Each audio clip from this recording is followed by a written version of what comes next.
You ready? Really quickly, this is kind of a quick graphing review. I said this, look.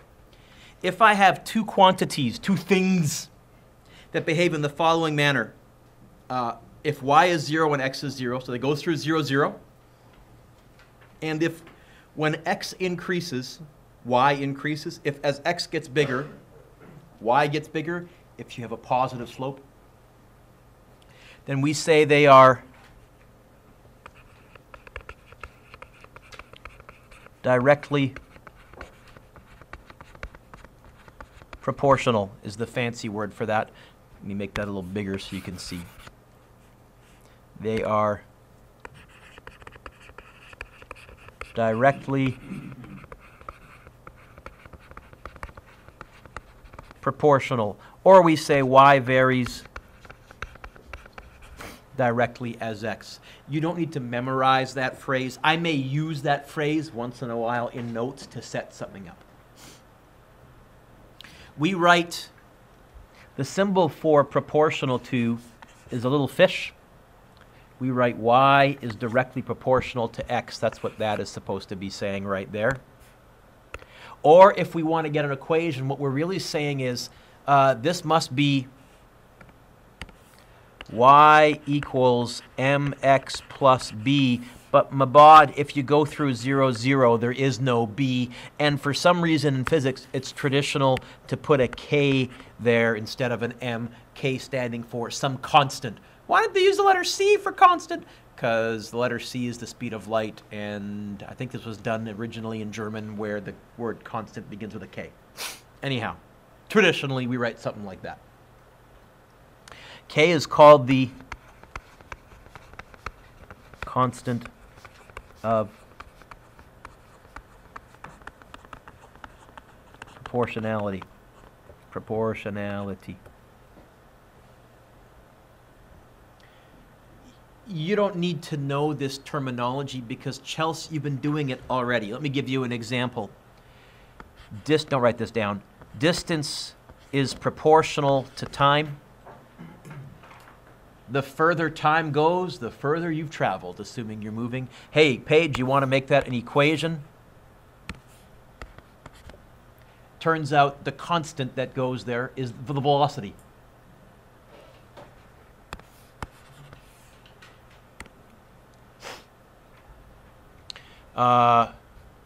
Energy is proportional to how high you are.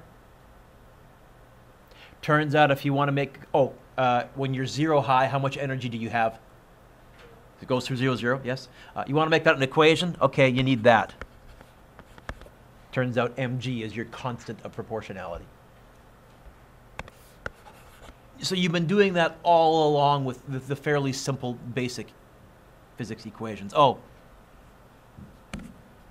Velocity final equals at as long as vi is 0, in which case, if that was the case, you would be going through 0, 0. This would be your constant of proportionality. The slope of this graph is k. That's why the slope of a velocity time graph was acceleration, because that was the constant. The slope of an energy height graph would be mg.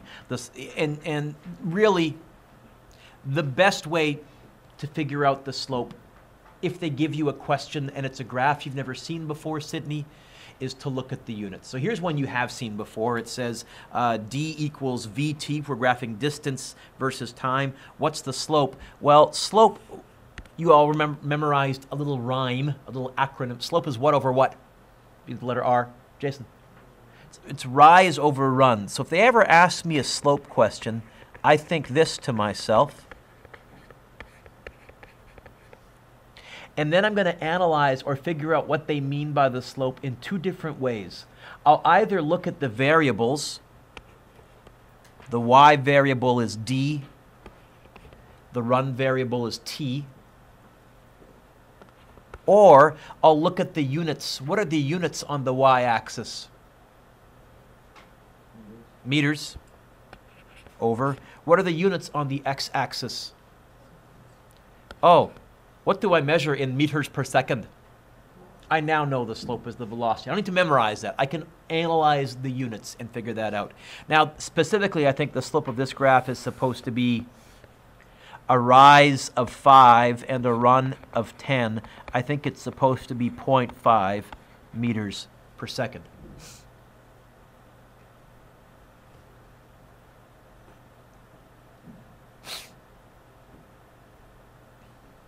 I use this trick all the time to figure out what a graph is. And Jaron, by the end of the year, there'll be about 20 different graphs. So you can try and memorize them all. Don't.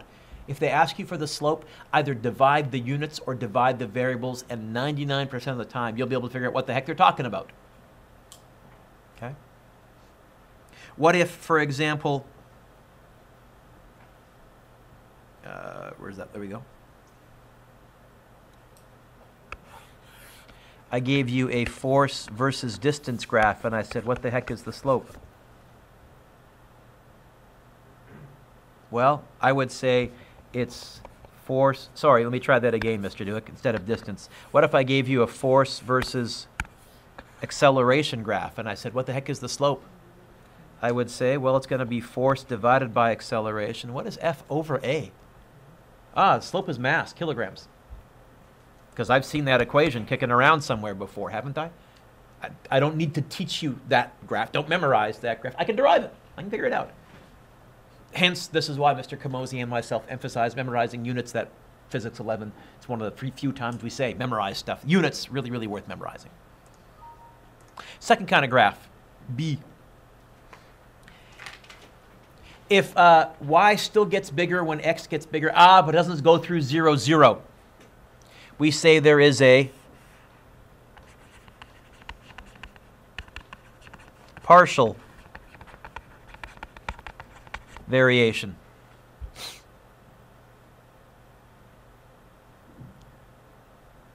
And Chelsea, what we're really talking about here is good old slope-intercept form. It depends on that, but there's something else that affects the line as well. The y-intercept. So as an example, here is a velocity versus time graph. What's the slope? What's the rise? 3. What's the run? 10. What are the units? Meters per second per second. What would meters per second be? Yeah, see, you may have memorized this last year. I'm trying to show you, you probably didn't need to. The slope is 0.3 meters per second squared. What's the y-intercept? 3. And I'm pretty sure that's VI.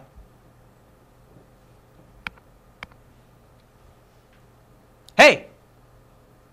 What would the area underneath this graph be? Now I can calculate it.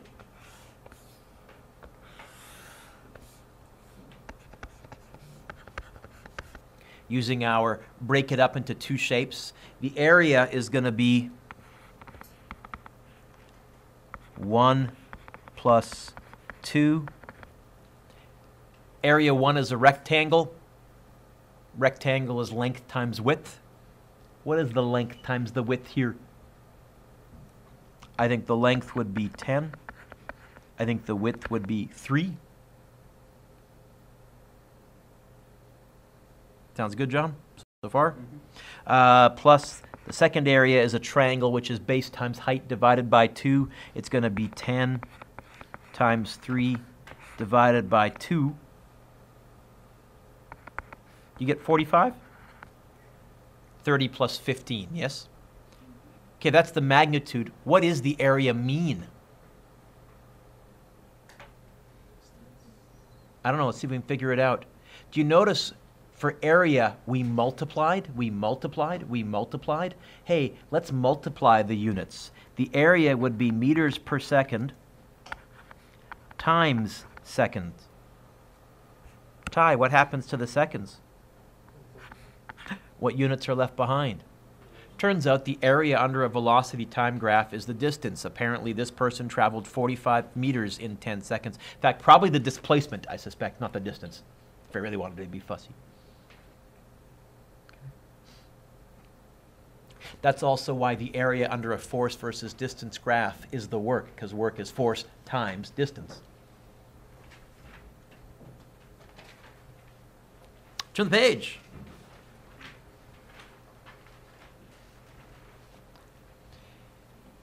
If as x gets bigger, y gets smaller, we say y varies inversely as x. It's a reciprocal graph. Those of you that are in Math 12, I think you've just done transformations, reciprocal graphs. It looks like that. And here's an example. R stands for resistance in ohms. I stands for current in amps.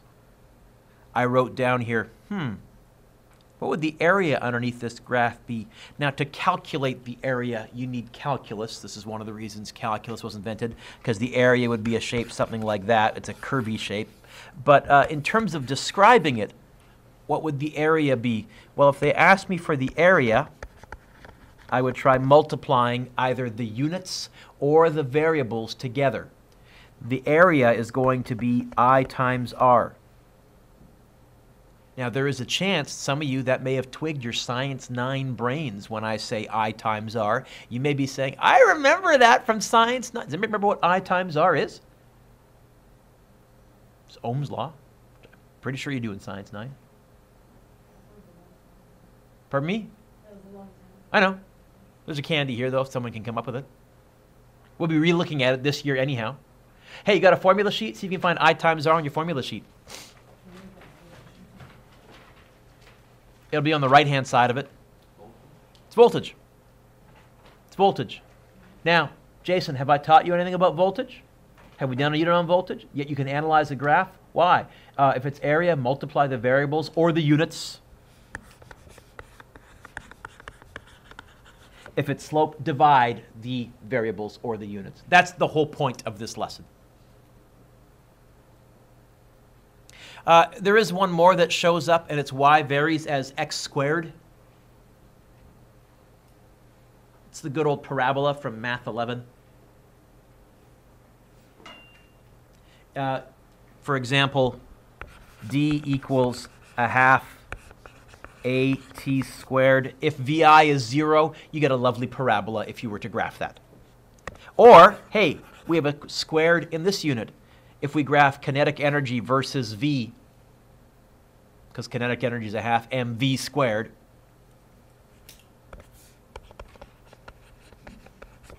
you'd get a parabola.